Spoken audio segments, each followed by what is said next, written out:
En medio de las intensas lluvias que azotaron la Ciudad de México durante la madrugada de este jueves 29 de mayo, en el bajo puente entre Río Churubusco y Circuito Interior, un automovilista quedó atrapado en su camioneta, rodeado por más de 1 metro de agua, quedando varado en la inundación.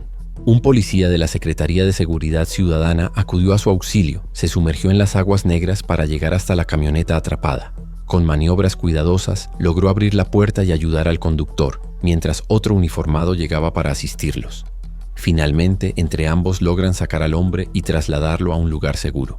Según reportes, el conductor no presentó heridas graves, pero quedó visiblemente afectado por el susto. La circulación tuvo que ser cerrada por las severas inundaciones.